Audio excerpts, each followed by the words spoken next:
Hey, welcome back to Thousand Details. Last week we didn't have a video because I was preparing for Super Booth. I was invited to go with Oxy Instruments to be at their booth at Super Booth. And so, yeah, I couldn't do much stuff. I was preparing a little bit of my own ideas and all, so I postponed the video. This week I want to do something I've been wishing to do for a while, which is a little bit normal for people who do videos to do once or twice in their lifetime in their YouTube stuff, which is show you my studio and where I am at right now. A lot of people ask me how do I set up stuff and the way that I work and why it's something like this and like that. So yeah, let me do you little show up about my places in here and the philosophy behind it. Let's get onto it. So as you can see, this is my little shrine and it's divided in, I'll say, 3 pieces. Up here, it's where I build some setups and try stuff, mainly to, well, jam around and to get some ideas. And on the continuation of it, it's the famous table where I record over-top videos many times. And here, well, you can see where I set up my laptop to record because I use OBS to record everything. I have this Jasper stand where I have a specific setup that I'm, well, building little by little to have a more fixed thing and explore different ideas. To be honest, I haven't used it quite a lot, but I have a few things. I have my main Eurorack case on the bottom, the Rhythm and the Digitact MK1, and my Bucle easel over there. And normally I put the computer there to record stuff. On this side, I have my desk, which originally it was a Zayor on the desk, that I've removed the central part of it to create something smaller and more cozy, as on this house, my studio space is quite limited. So I have to find a solution where I could fit everything that I wanted, and I came up with this. So it's a little small, but kind of usable for what I need. I have just one screen nowadays, and you can see over there a PS5 that I'm not using at all, and honestly that thing sucks. And yeah, this is where I spend most of my time, right here. And it's also my working station for my day-to-day job and my, let's call it mixing place, and where I do all my pre-master stuff on this table. Right here, it's, as I said, where I place my stuff to jam. I got my JV 1080 there with the peak on top. Right now I have set up the Digitact 2 and the Digitone 2 with the Oxy MK2, the L6 mixer, the OBX8 and my DD 200 pedal. And I've built this system over here, one of my kids' drawings there. I built this system with shelves on top so that I could put up my pedals and stuff that I normally take to use when I need. It makes it very easy to work this way and pull cables. I like this modular thing that I can quickly use up here on top of the table, so I can change the synths and basically still have all my stuff over there that I normally use with the synths. So I have a Grand Canyon there for delay, an Auto Boom for distortion, an analog hit for distortion as well, a chroma console for multi-effects, and that, let me show you better. And I got here, and I got here my palette 62 HP that I normally use for my live, but also at home when I want a smaller setup. Well, on the other side, I've built this shelf where I basically just hang out my gear that I'm not using. So I have on top my DJ stuff that I haven't connected for easily 2 years now. So yeah, there it is. The Zone 96, yeah, I still use it to practice live jams or just live jams from time to time. My tape recorders are full stacks, XR77 and the Tascam 414 MK2. My Boss BX800 mixer, which normally I use for the 909, which right now the 909 is with my friend Scafandro, since we bought them together. Well, that thing is there in the middle. Well, I don't own much of Behringer gear, and honestly speaking, I don't have, well, some things it's okay, some things are not. Everybody talked about that, but it's the TD3, which I bought it for me and for the kid to smash it up if he just wants. My Fader Fox MX12 that I use mainly and exclusively for playing live to control both digitacts. My ASM Hydro Synth, which I really like. The Nix from Dreadbox, pretty cool paraphonic synth. I really like this thing. It's super cool. The Streichfett from Waldorf. My ALM case that I am gonna build up and change here the fixed setup that I talked in the beginning. More kids drawing, and then some other gear that I have down here, like the Sec Track, a pod, an old Laces reverb, and the Jamox Resonator. And as you can see over here, I have my kids Lego table, which was mine, so he plays here a lot and he has his little sofa over there. Too many times watch TV or just play video games, old video games.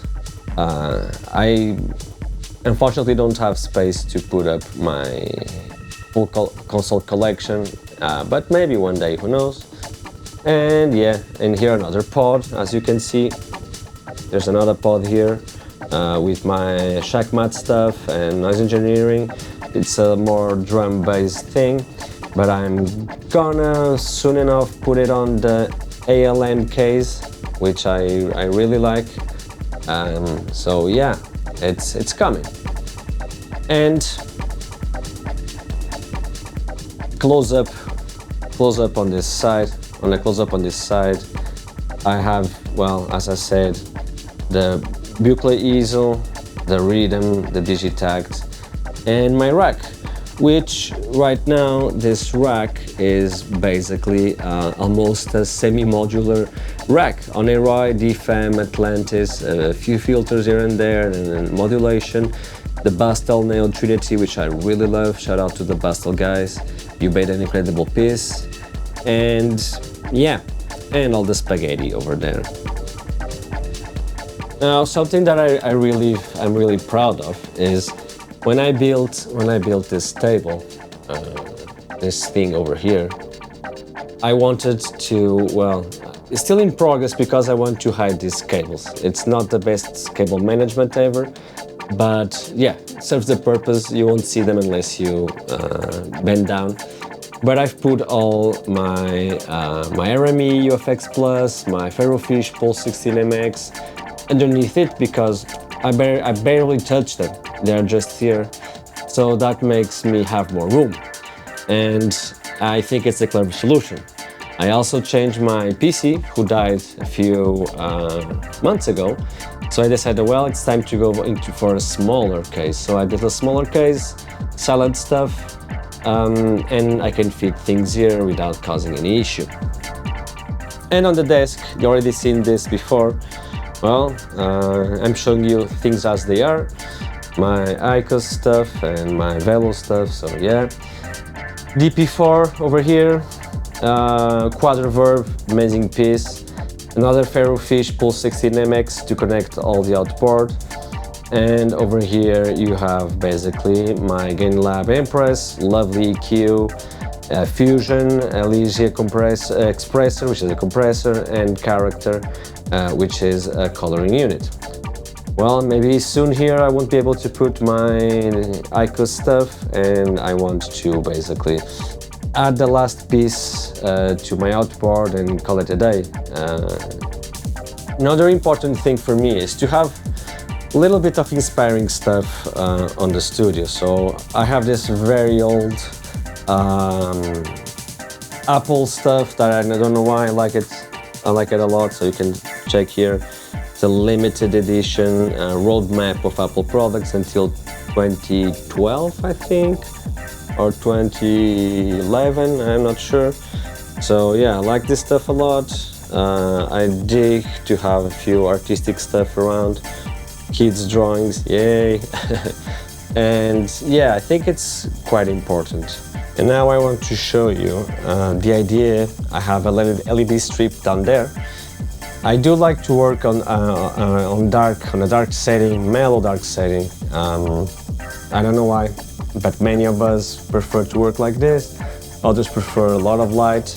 But I'm going to show you what was the effects that I wanted to create here, because I believe that setting a mood actually helps you boost creativity and feel more calm and more prone to create. So here it is, to have something like this going on, which allows me to see enough to the machines, and I have a little mood going on there. A little bit reddish, but I do like the red. It's calming.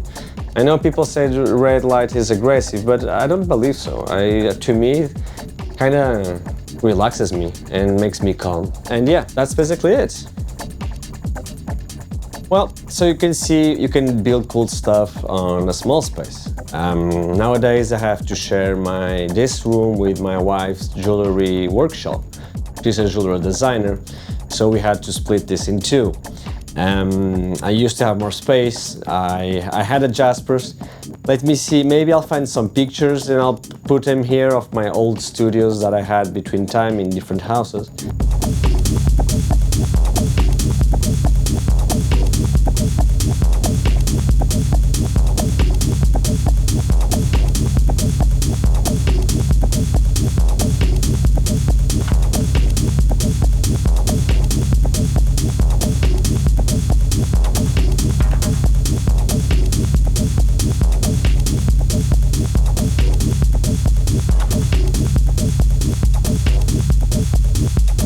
But I've arrived to a point where you have to basically adapt to what you have.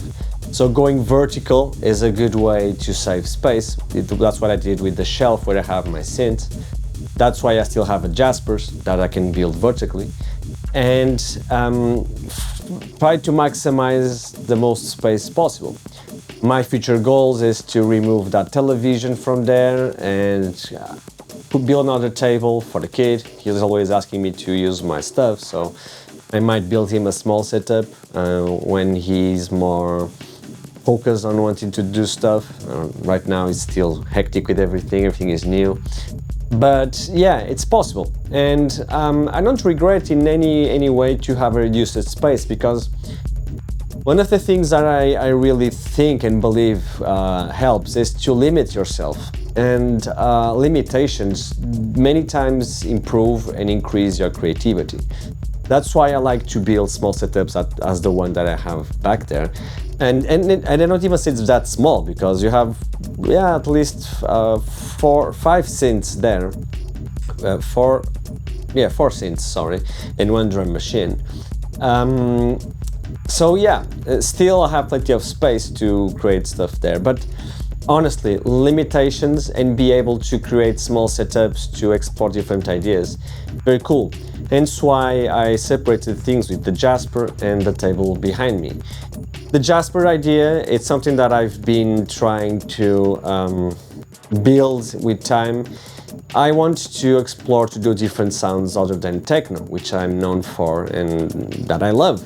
And I haven't been using Eurorack for quite a while, or at least heavily using Eurorack. I use more my small palette that is around there somewhere. But I feel that I want and I need to explore other stuff. So that's the purpose of the Jaspers, having the crazier stuff there and building on the table with the stuff that I have on shelf. That's how I call it, the shelf, to do stuff that I already have more in mind what I want. I'll put it this way. Anyway, I hope you enjoyed this small tour of my studio. For me, it's a very cozy place, and that's what matters. It's you finding a place that you find comfortable, find yourself cozy, so that you can create freely and don't worry or be angry about, oh, I cannot do this, I cannot move here. No, I believe that for now I created a space that I feel quite happy and have a lot of fun creating. As usual, if you like what I do, please like and subscribe to the channel. Check out my store at 1000details.com. It's my sample shop with loops, one-shots, presets at a very nice price. That helps maintain the channel and what I do. And yeah, I hope to see you next week. I'm not gonna talk much about Superbooth stuff that I've seen quite a few things, but I'll leave that to the guys who've also been there and had time to go more in depth into seeing what exists there. I was working at the Oxy booth, so my time was quite limited, but it was a pleasure to meet a lot of Oxy One users, meeting people who are interested in Oxy One, and most of all understand what other people who are into music and creating beats and melodies think about the product and what they desire to do with it. After all, I had quite a lot of input on the making of Oxy One MK2, so it's quite nice to basically hear the feedback of some ideas that are there, and it makes me really proud and honored to have joined this project. See you soon, have fun, keep creating, see ya!